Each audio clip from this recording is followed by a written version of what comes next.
I discovered my girlfriend was cheating through a notification on her tablet that read, "That new position we tried was incredible, can't wait to explore more tomorrow." What made it particularly devastating wasn't just the betrayal itself, but the elaborate justification that followed.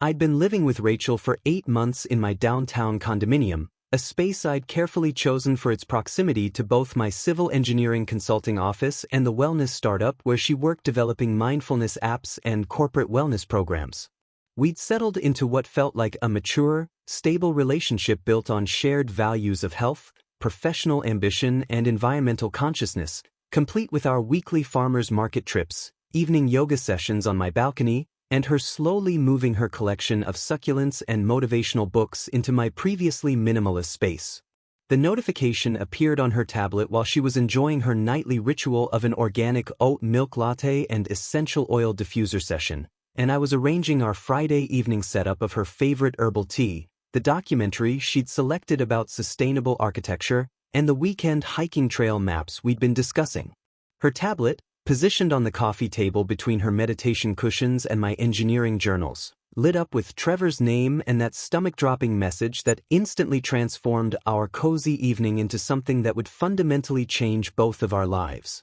I stared at the screen for several seconds, reading and rereading those words while the diffuser continued pumping lavender scent into the air and her tablet continued displaying the evidence of her betrayal alongside notifications from her meditation apps and organic grocery delivery reminders. When Rachel emerged from her shower 15 minutes later, wrapped in the bamboo fiber towel I'd bought her for her birthday, still humming some wellness podcast theme song, I held up the tablet and asked her to explain what I'd just discovered, watching her face transform from post-shower serenity through shock and panic before settling into something that resembled strategic calculation rather than genuine remorse. She perched on the edge of our shared bed, still damp from her shower, and proceeded to deliver an explanation that challenged every assumption I'd ever made about guilt, accountability, and basic human decency in relationships. Rachel began by acknowledging that yes, she had been meeting with Trevor, her college ex-boyfriend who had apparently tracked her down through a fitness app they both used for logging their rock climbing sessions.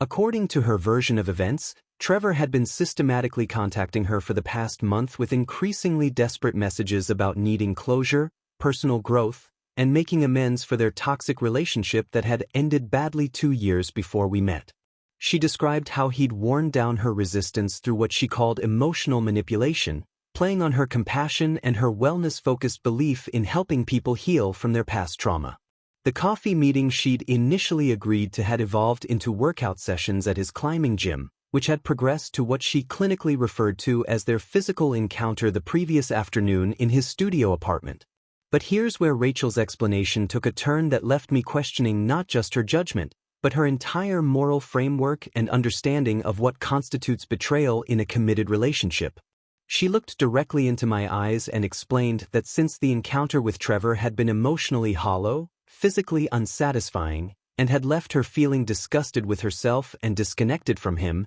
it shouldn't really count as genuine infidelity because true cheating required positive emotions and physical satisfaction. Rachel elaborated that real betrayal would involve falling in love with someone else or experiencing incredible passion that threatened our relationship, while what happened with Trevor was more like touching something disgusting by accident, regrettable and unpleasant, but ultimately meaningless because it had reinforced her appreciation for what we had together rather than creating any genuine threat to our connection. According to her carefully constructed logic, the fact that she'd felt nothing positive during the encounter, had been thinking about me the entire time, and had immediately regretted her decision proved that no real infidelity had occurred because her heart and mind remained committed to our relationship throughout the entire experience. I found myself in the surreal position of listening to someone argue that bad sex with an ex-boyfriend didn't constitute cheating because she hadn't enjoyed it enough to threaten our relationship, as if the quality of the betrayal determined its significance rather than the violation of trust and commitment that formed the foundation of what we'd built together.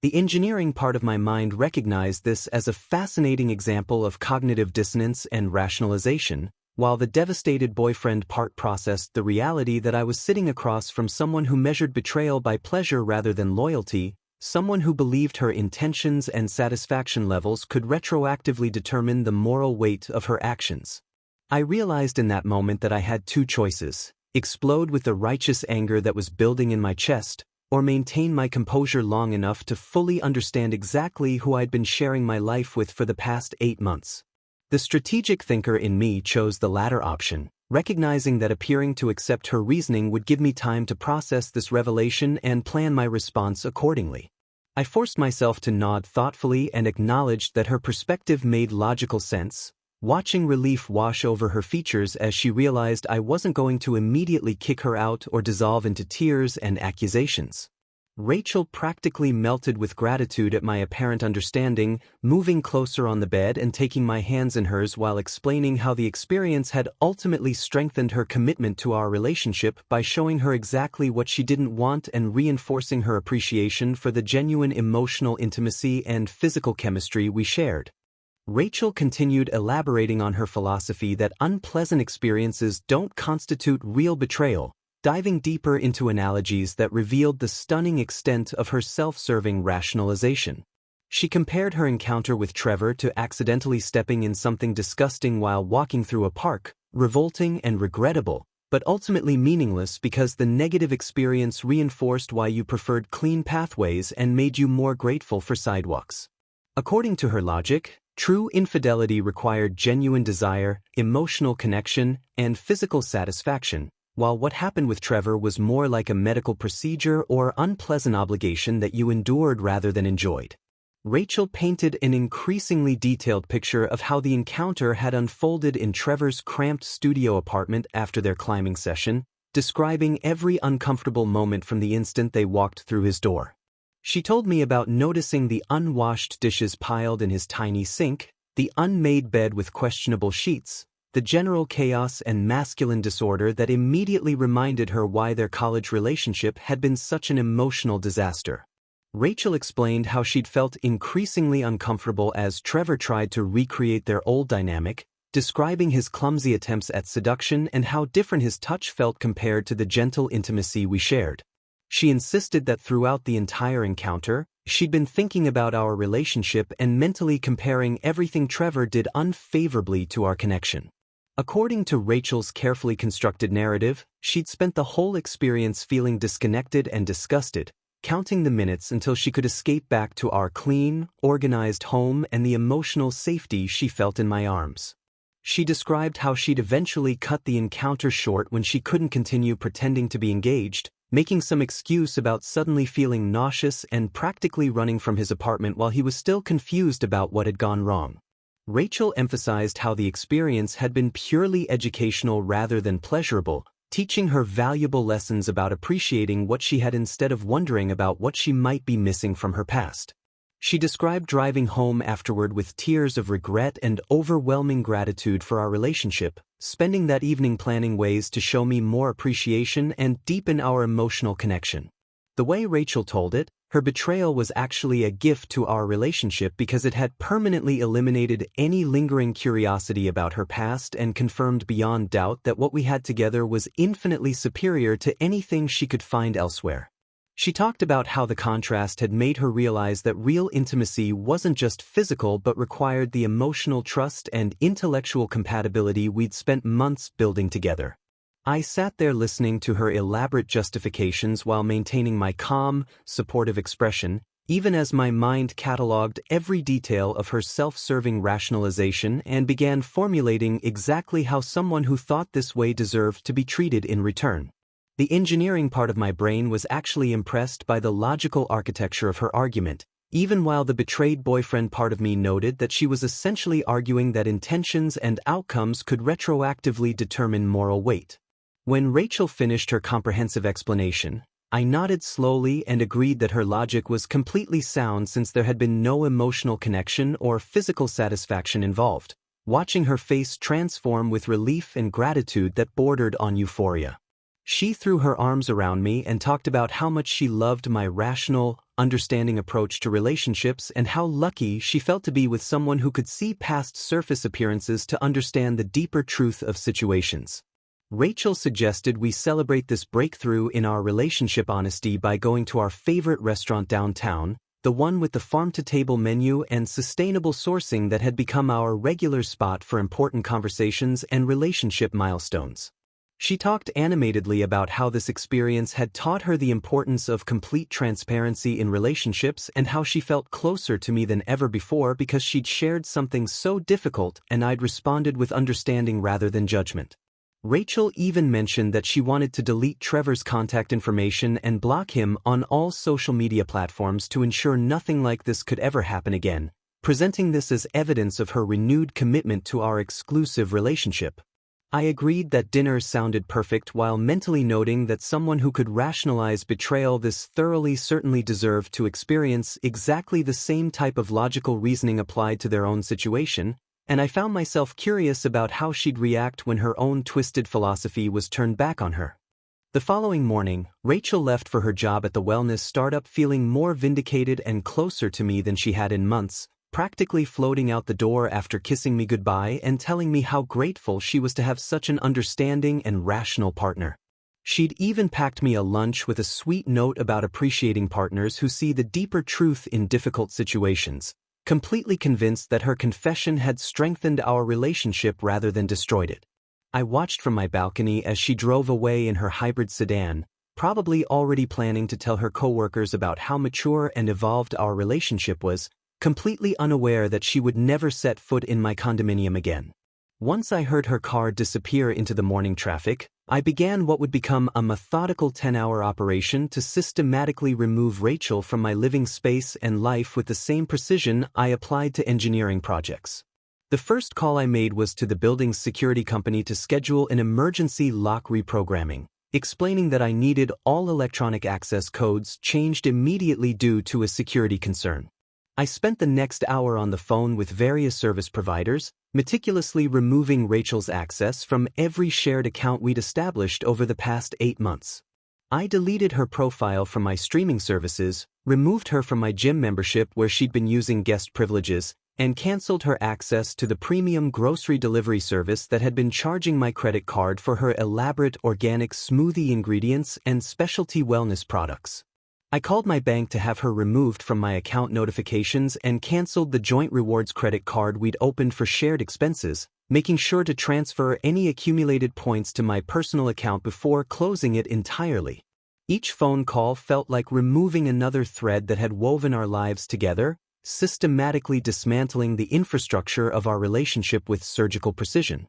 The most time-consuming part of the operation was the physical removal of Rachel's belongings, which had gradually colonized every room of my once minimalist space over the past 8 months. I started in the living room, carefully packing her extensive collection of yoga equipment, meditation cushions, essential oil diffusers, and the dozens of wellness books that had taken over 2 entire shelves of my bookcase. Her vision board, covered with magazine cutouts of couples on exotic beaches and affirmations about manifesting abundance, got rolled up and placed in a tube alongside her collection of motivational posters about gratitude and mindful living. I moved methodically through the space like a forensic investigator, documenting everything with photos before carefully placing each item in labeled moving boxes I'd ordered for same-day delivery. Her organic skincare collection alone filled 3 medium boxes, an impressive array of serums, masks, and treatments that had cost more than my monthly utilities.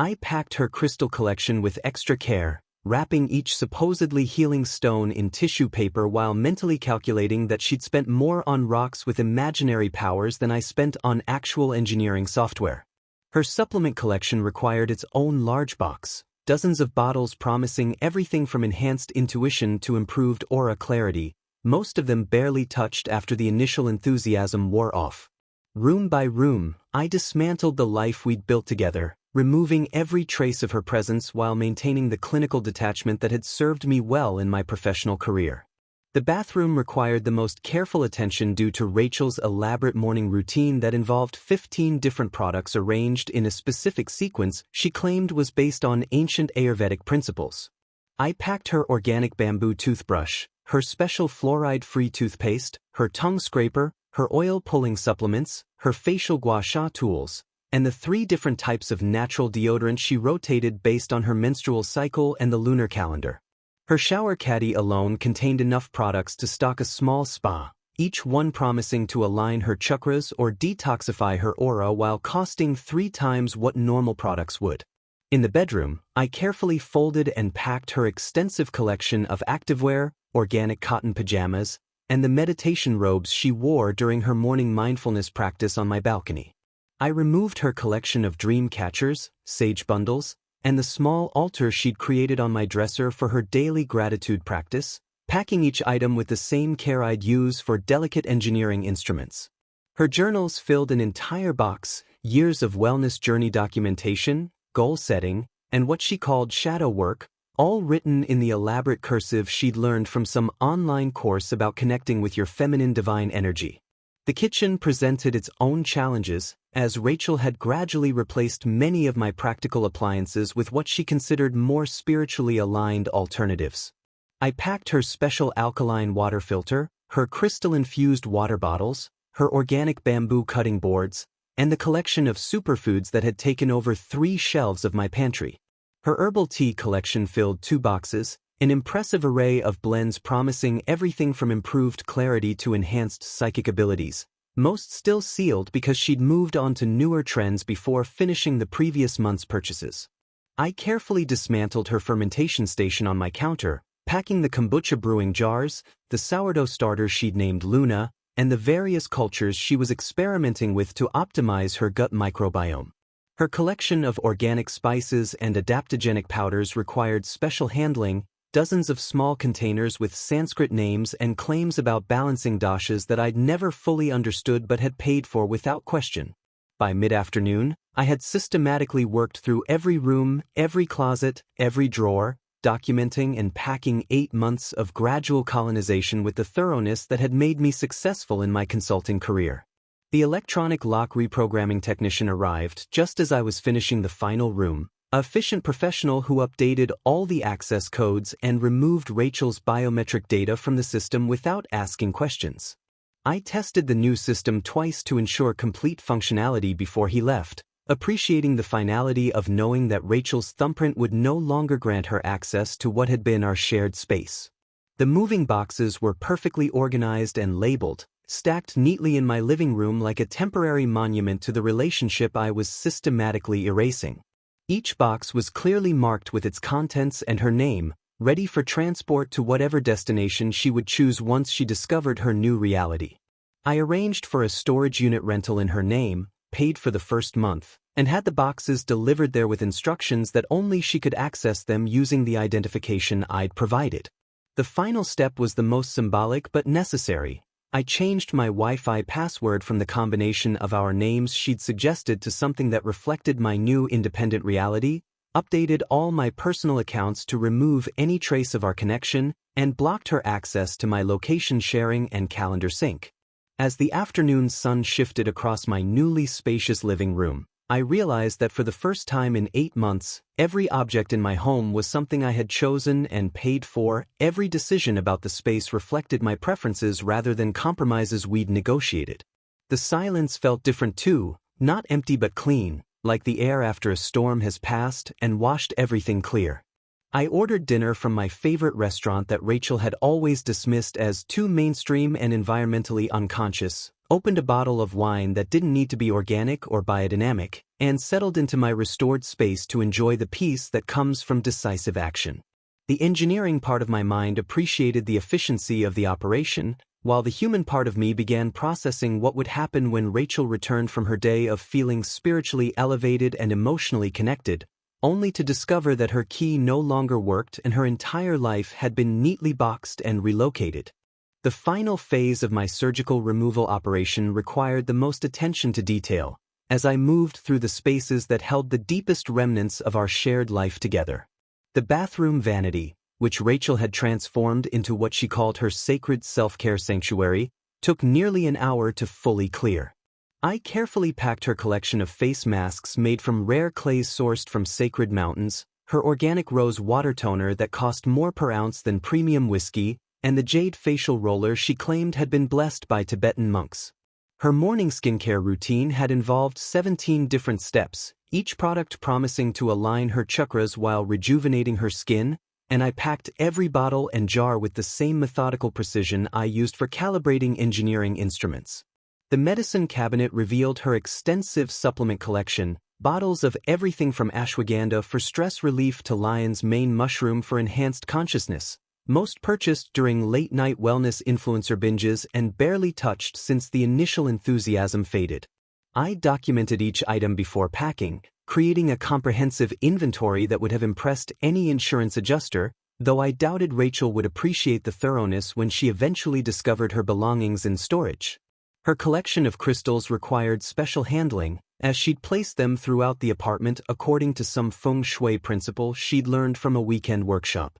I carefully wrapped each stone in tissue paper, from the large amethyst cluster that was supposed to purify our bedroom's energy to the tiny rose quartz pieces she'd hidden in drawers to attract love and harmony. The irony wasn't lost on me that her love-attracting crystals had failed to prevent her from seeking physical connection with her ex-boyfriend, but I packed them anyway with the same care she'd shown when arranging them around our living space. The vision board she'd created for our future together presented a particular challenge, covered as it was with magazine cutouts of couples on tropical beaches, expensive cars, and inspirational quotes about manifesting abundance through gratitude and positive thinking. I rolled it up carefully and placed it in a poster tube, along with her collection of affirmation cards and the vision journal where she'd written detailed descriptions of the life she wanted us to create together. Her workspace in the corner of my living room had become a shrine to her wellness coaching aspirations, complete with her laptop covered in stickers about feminine energy and divine purpose,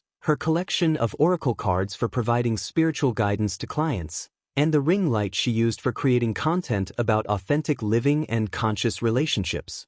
I packed her course materials from the various certification programs she'd enrolled in but never completed, each one promising to unlock new levels of spiritual awareness and professional success. The kitchen presented its own archaeological challenges, as Rachel had gradually introduced what she considered more spiritually aligned cooking practices into my previously straightforward culinary setup. Her fermentation projects covered an entire section of counter space, including the kombucha culture she'd named after various goddesses and the sourdough starter she insisted on feeding daily like a beloved pet. I carefully packed her sprouting jars, her collection of organic superfoods with names I couldn't pronounce, and the special blender she'd bought for making adaptogenic smoothies that cost more than my monthly coffee budget. Her spice collection read like a catalog from an Ayurvedic pharmacy, dozens of small containers with Sanskrit labels and claims about balancing doshas and enhancing spiritual awareness through mindful consumption. The most emotionally challenging items were the ones that represented our shared experiences and future plans, the tangible evidence of the relationship I'd thought we were building together.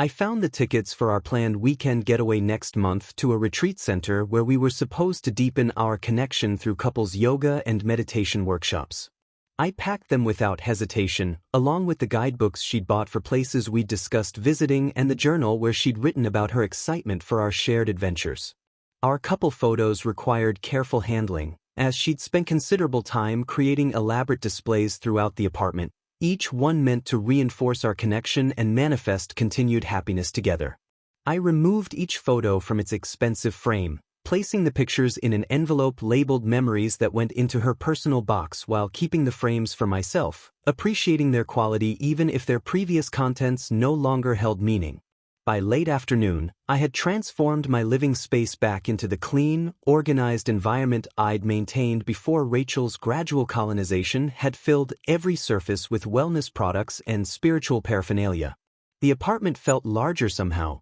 not just because of the removed clutter but because every remaining object was something I had chosen and valued rather than something I'd accommodated or compromised on. The final logistical step was arranging for professional movers to transport all of Rachel's belongings to the storage unit I'd rented in her name, ensuring everything would be safely relocated before she returned from her wellness startup's weekly team meditation session. I provided detailed instructions about handling the fragile items, particularly her crystal collection and fermentation projects, maintaining the same level of care she would have expected even though she would never appreciate the consideration.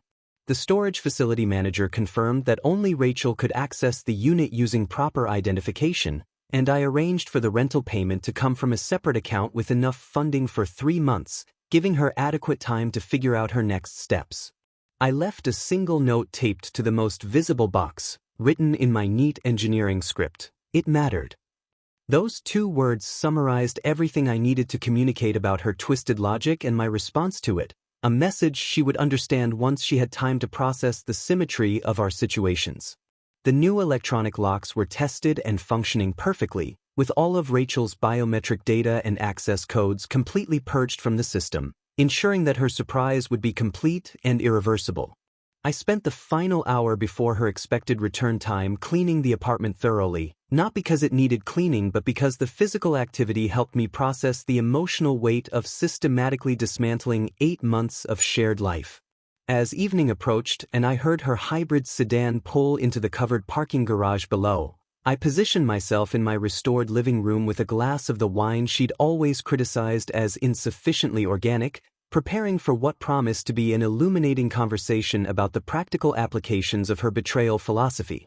Rachel returned from her yoga class and afternoon team meeting at the wellness startup practically glowing with satisfaction, probably having spent the day telling her coworkers about our mature and evolved relationship breakthrough and how grateful she felt to have such an understanding partner who could see past surface appearances to deeper truths. I watched from my balcony as she approached the building entrance with her usual confident stride, yoga mat slung over her shoulder and that serene expression she wore after particularly fulfilling sessions of mindful movement and community connection. She was probably planning to surprise me with dinner from our favorite organic restaurant and spend the evening discussing how our honesty breakthrough had strengthened our bond and opened new channels of authentic communication between us. I heard her footsteps in the hallway, followed by the sound of her keycard being inserted into the electronic lock, then the confused silence that followed when the system failed to recognize her access credentials and denied her entry with a polite beeping sound. She tried the card several more times with increasing urgency before I heard her testing the traditional door handle, discovering that her backup key no longer functioned either due to the complete lock system replacement I'd arranged that afternoon. The building's intercom crackled to life as she pressed the call button with growing desperation, her voice carrying the first hints of panic as she asked me to buzz her up because something seemed to be wrong with her access card and the locks weren't responding to her usual methods.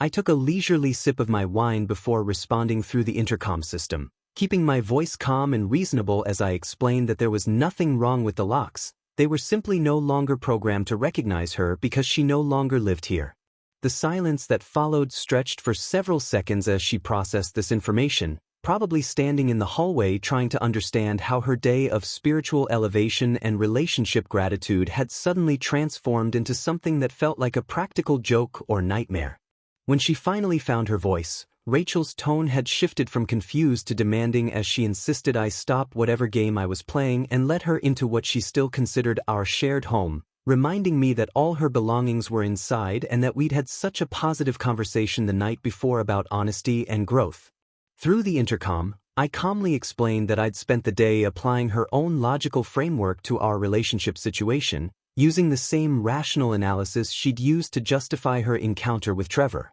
I told her that upon reflection, I'd realized that our entire 8-month relationship had been emotionally draining and financially one-sided for me, which according to her philosophy meant it didn't really count as a meaningful partnership since I derived no genuine satisfaction or positive emotions from the experience. Using her exact reasoning about unpleasant experiences being meaningless, I explained that since I'd found our relationship stressful and unsatisfying, it technically never constituted a real romantic connection, making us essentially strangers who had briefly cohabitated without forming any genuine bonds that would require consideration or ceremony to dissolve. Rachel's voice became increasingly shrill as she demanded I stop twisting her words and let her inside immediately, insisting that her situation with Trevor was completely different from whatever point I was trying to make about our relationship. I responded with the same calm rationality she'd demonstrated the night before, explaining that I'd removed her access from all shared services and accounts, changed all security codes, and legally confirmed with the building management that as a non-leaseholding occupant, She had no residential rights or claim to access my private property. When she threatened to call the police, I informed her that her belongings had been professionally packed and moved to a storage unit rented in her name, with access information being texted to her phone within the next few minutes, and that any legal consultation would confirm she had no grounds for complaint since everything had been handled according to proper procedures for ending cohabitation agreements. The desperation in her voice escalated as she realized I wasn't bluffing or playing some elaborate game to make a point, but had actually implemented a complete and irreversible separation while she'd been at work feeling grateful for our relationship breakthrough. She cycled through various emotional manipulation tactics, from tears about our shared history and the love we'd built together, to anger about my cruelty and lack of appreciation for her honesty, to bargaining about how we could work through this misunderstanding if I would just let her inside to have a proper conversation. I responded to each approach with the same detached logic she'd used to justify her betrayal, pointing out that since our relationship had been emotionally hollow for me, none of our shared experiences held any real significance, and her honesty about Trevor had simply helped me recognize what I should have seen earlier about the fundamental incompatibility between us. When Rachel finally asked where she was supposed to go and what she was supposed to do, her voice breaking with the reality that her comfortable living situation had vanished in a single day, I suggested she contact Trevor since they apparently had unfinished business exploring new positions together, and perhaps he could provide the emotional and physical satisfaction she'd been seeking outside our relationship. The intercom went silent for several minutes before she began pressing the call button repeatedly, demanding that I reconsider and explain how I could throw away 8 months of building something together over one mistake that she'd been completely honest about and that hadn't even meant anything to her. I finished my wine while listening to her increasingly frantic attempts to reach me, appreciating the poetic justice of someone who'd rationalized betrayal through twisted logic, now experiencing the consequences of having that same logic applied to her own situation with mathematical precision and emotional detachment. The final phase of our intercom conversation involved Rachel attempting to negotiate some kind of compromise, suggesting she could stay at a hotel for a few days while we worked through this misunderstanding and found a way to move forward that honored both of our feelings and perspectives. I explained calmly that there was no misunderstanding to work through, since I was simply following her own philosophical framework about how unpleasant experiences don't constitute meaningful relationships, and that any hotel arrangements would need to be made with her own resources since our financial entanglement had ended along with my recognition of our relationship's validity. When she finally realized that no amount of pleading, reasoning, or emotional manipulation would reverse the systematic dismantling of our shared life, Rachel's voice took on the hollow quality of someone processing genuine shock and loss for the first time. She asked quietly whether I had ever loved her at all, and I responded that using her own logic about retrospective emotional evaluation, since I now realized the relationship had been unsatisfying and draining, those feelings had apparently never been real or meaningful in any lasting sense. The intercom fell silent as she presumably walked back to her car to discover the boxes of her belongings neatly stacked in the covered parking garage, each one labeled with her name and containing 8 months of gradual life integration that had been professionally dismantled in a single afternoon. As I heard her car engine start and fade into the evening traffic, I realized I felt the same calm satisfaction that came from completing a complex engineering project ahead of schedule and within budget, having successfully applied logical principles to solve a problem that many people would have handled with messy emotional confrontations and drawn-out negotiations. Over the following weeks, the ripple effects of my systematic response to Rachel's betrayal unfolded exactly as I'd anticipated, with each consequence flowing logically from the choices she'd made and the philosophy she'd used to justify them. The first wave of angry messages came from her yoga instructor friends and wellness community contacts, people who'd apparently received her version of events and felt compelled to educate me about forgiveness, growth, and the importance of second chances in conscious relationships. These well-meaning advocates for Rachel's cause sent lengthy messages about toxic masculinity, emotional unavailability, and my apparent inability to appreciate the gift of her honesty and vulnerability in sharing such a difficult truth about her healing journey. I responded to each message with the same calm professionalism I used for client communications, simply forwarding screenshots of Trevor's explicit messages about exploring new positions, which immediately silenced every critic and eliminated any further attempts to paint me as the villain in Rachel's narrative of personal growth and authentic living. The contrast between Rachel's carefully crafted story about seeking closure and healing and Trevor's crude messages about their sexual encounter made it impossible for anyone to continue defending her actions or questioning my response. Her drunk voicemails began arriving within the first week, progressing through predictable stages of grief and manipulation as she bounced between friends' couches and struggled to find stable housing in the expensive downtown area where we'd lived together. The first messages were pure rage, accusations about my cruelty and lack of appreciation for the mature way she'd handled her moment of weakness and confusion. She ranted about how I'd thrown away 3 years of building something beautiful over one mistake that hadn't even meant anything to her, conveniently forgetting that we'd only been together for 8 months and that her mistake had involved deliberately seeking out her ex-boyfriend for what she euphemistically called closure. As the days passed and her housing situation became more desperate, the voicemails shifted to bargaining and attempted negotiation, with Rachel suggesting various compromises that would allow her to return to our shared life while demonstrating her renewed commitment to our relationship. She proposed couples therapy, spiritual retreats, and elaborate systems of accountability that would prove her growth and ensure nothing like this ever happened again. I listened to each message once before deleting it, appreciating the psychological study in how someone who'd rationalized betrayal through twisted logic struggled to accept the consequences when that same logic was applied to their own situation. The most entertaining voicemails came during her 3rd week of couchsurfing, when desperation had stripped away her usual wellness speak and revealed the entitled princess underneath who'd expected me to subsidize her lifestyle indefinitely regardless of how she treated our relationship. She demanded to know how I could be so heartless and calculating, throwing around words like narcissist and sociopath while apparently forgetting that she was the one who'd sought out her ex-boyfriend for physical intimacy and then tried to rationalize it as a learning experience that strengthened our bond. Meanwhile, my life improved dramatically without the constant drain of Rachel's financial and emotional demands, and I threw myself into projects that had been neglected during our relationship.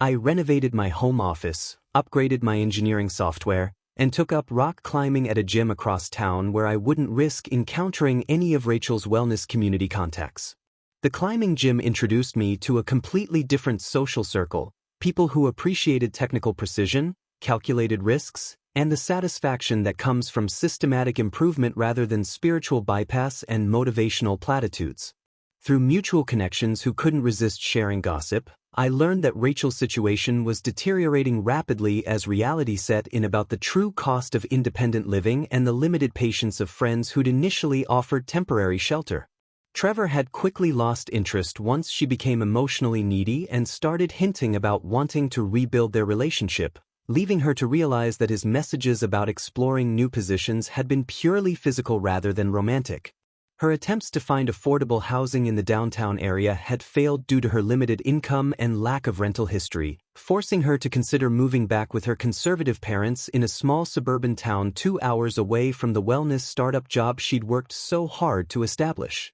The irony wasn't lost on me that someone who'd preached about manifesting abundance and creating your own reality through positive thinking was discovering the harsh mathematics of actual budgets and rental deposits. Her social media presence, which had previously showcased our relationship as an example of conscious partnership and spiritual growth, transformed into a steady stream of inspirational quotes about overcoming adversity and trusting the universe's plan for your highest good. The comments from her followers revealed that most people could see through the facade and understood that something significant had changed in her life, though she maintained the illusion that this was all part of her intentional journey toward greater authenticity and independence. By the end of the 2nd month, I'd essentially forgotten about Rachel's daily existence except for the occasional update that filtered through our shared social network, and I found myself genuinely grateful that her betrayal had provided such a clean exit from what I now recognized had been a fundamentally imbalanced and unsustainable relationship built more on my accommodation of her lifestyle than any genuine compatibility or mutual support. The most satisfying development came through my rock climbing partner Marcus, who worked in the same downtown district as Rachel's wellness startup and occasionally saw her during lunch breaks looking increasingly worn down by the stress of her new reality.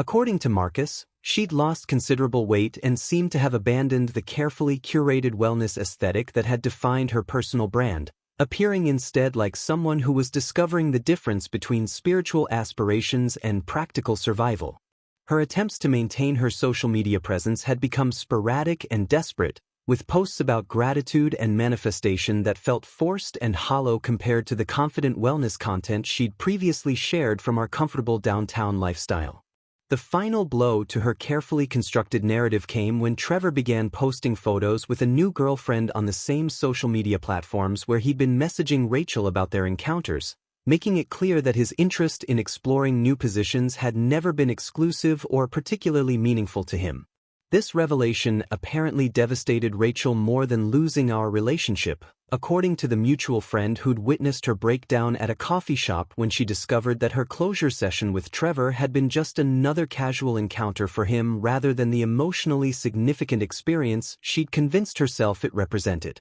Her wellness community contacts began distancing themselves as word spread about the real circumstances of our breakup, since her behavior contradicted the conscious relationship principles they all claimed to practice and made them uncomfortable about their own relationship choices and spiritual authenticity. The yoga studio where she'd built many of her friendships quietly stopped inviting her to events and social gatherings, not out of malice but because her presence had become a reminder of how easily spiritual rhetoric could be used to justify selfish behavior and emotional manipulation. Her financial situation became increasingly desperate as she burned through the limited savings she'd accumulated while living rent-free in my apartment, and she was forced to take on additional part-time work that interfered with her wellness startup responsibilities and career advancement plans. The downtown lifestyle that had defined her identity and social connections became impossible to maintain on her actual salary without my subsidies, forcing her to make choices between maintaining appearances and meeting basic financial obligations. Her parents, conservative small-town people who'd never understood her wellness career and spiritual pursuits, offered her childhood bedroom as a last resort but made it clear that moving home would come with expectations about finding more practical employment and abandoning what they considered her frivolous lifestyle experiments. The contrast between her previous confidence about manifesting abundance and creating her own reality, and the harsh mathematics of actual rent prices and utility deposits, provided a masterclass in the difference between spiritual platitudes and practical planning that no amount of positive thinking could overcome. 8 months later, I encountered Rachel at an upscale organic market in the downtown district where we'd once shopped together for her elaborate smoothie ingredients and specialty wellness products, though the contrast between our current circumstances made it clear how dramatically our paths had diverged since that evening when she tried to rationalize betrayal through twisted philosophy. I was selecting premium ingredients for a dinner party I was hosting at my renovated apartment, having invited my rock climbing partners and some engineering colleagues for an evening that would showcase the comfortable entertaining space I'd created without having to accommodate anyone else's spiritual requirements or dietary restrictions. The market had always been one of Rachel's favorite places, where she'd spend considerable time examining labels and chatting with staff about sourcing practices and nutritional benefits, so I wasn't entirely surprised to see her there, though her appearance shocked me more than her presence. She was standing in the discount section examining markdown produce with the careful attention of someone calculating every purchase, looking significantly thinner and older than when I'd last seen her 8 months ago, wearing clothing that suggested either a dramatic lifestyle change or simple financial necessity. Her signature wellness glow had been replaced by the tired look of someone who discovered that maintaining health and happiness required more than positive affirmations and expensive supplements, and her once perfect appearance now showed the wear of genuine stress and uncertainty. I continued shopping for my dinner party ingredients, selecting the imported cheeses and organic wines that had once been routine purchases but now felt like small celebrations of my financial freedom and independence, while keeping her in my peripheral vision as she moved through the store with the focused efficiency of someone working with a strict budget. When she finally noticed me near the specialty coffee section, examining beans from a roaster she'd once declared too mainstream for her refined palate, her face went through a series of expressions that revealed exactly how much her situation had deteriorated since our last interaction through the intercom system. She approached with obvious reluctance, probably calculating whether avoiding the conversation entirely was worth abandoning her shopping and leaving the store, but ultimately deciding that facing me was preferable to wasting the time she'd already invested in selecting her carefully budgeted purchases. Her greeting was awkward and hesitant, a far cry from the confident wellness advocate who'd once dominated conversations with stories about her spiritual growth and conscious living principles, and I could see her taking inventory of my expensive ingredients and obvious prosperity while trying to maintain some dignity about her own reduced circumstances. The conversation that followed was painful to witness, as Rachel attempted to navigate between pride and desperation while fishing for information about my life and possibly hoping for some kind of reconciliation or assistance. She mentioned that she'd moved back in with her parents after her wellness startup position had been eliminated during company restructuring, though I suspected her declining performance due to personal stress had contributed more to her departure than any corporate downsizing. Her voice carried a hollow quality when she talked about readjusting to small-town life and helping her father with his accounting business, a dramatic departure from the wellness career she'd spent years building and the lifestyle she'd worked so hard to create. When she asked about my life with forced casualness, probably hoping to hear that I'd struggled with loneliness or regret, I mentioned the dinner party I was preparing for and the home renovations I'd completed, watching her process the evidence that my life had improved significantly without her presence. The most painful moment came when she started talking about our relationship with the desperate nostalgia of someone who'd finally understood what they'd lost, questioning how I could have discarded 3 years of shared history and growth so completely over what she now described as a single moment of weakness and poor judgment. I gently corrected her timeline, reminding her that we'd been together for 8 months rather than 3 years, and that her encounter with Trevor hadn't been a momentary lapse but rather the culmination of weeks of secret meetings and deliberate choices that violated the foundation of our relationship. Her response revealed how thoroughly she'd revised the narrative in her mind, insisting that her honesty about the affair should have counted for something and that one mistake shouldn't negate years of building something meaningful together, apparently forgetting that she'd specifically told me the experience hadn't been meaningful because she hadn't enjoyed it. When she suggested that mature people could work through such challenges and emerge stronger, I realized she still didn't understand the fundamental issue, which hadn't been the physical betrayal itself but rather her twisted logic about how unpleasant experiences don't constitute real infidelity. The conversation reached its climax when Rachel, with tears forming in her eyes and her voice breaking slightly, asked how I could have been so calculating and cold in response to her vulnerability and honesty, treating our shared life like a business transaction that could be terminated without emotion or consideration for her feelings. This gave me the perfect opportunity to deliver the response I'd been mentally preparing since that evening when she'd first explained her philosophy about betrayal and satisfaction, using her exact reasoning to provide the symmetry she deserved. I explained calmly that using her own logical framework about retrospective emotional evaluation, since I'd realized our relationship had been stressful, financially draining, and emotionally unsatisfying for me throughout its duration, it technically hadn't constituted a real partnership at all, making us essentially strangers who'd never truly dated in any meaningful sense. The look on her face as she processed this application of her own twisted philosophy was everything I'd hoped for, a mixture of recognition, horror, and genuine understanding of how it felt to have your most important relationship dismissed through logical gymnastics and self-serving rationalization. She stood there in the organic market surrounded by the expensive products she could no longer afford, finally experiencing the emotional consequences of the precedent she'd set when she tried to measure betrayal by pleasure rather than loyalty, and I could see her realizing that the same logic she'd used to minimize her affair could be applied to invalidate our entire relationship.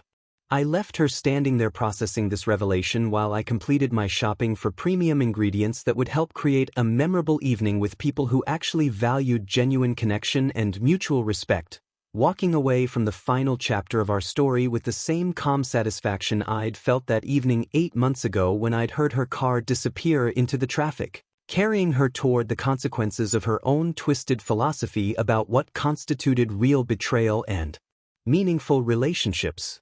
The symmetry was perfect, and justice had been served with the precision of a well-executed engineering solution.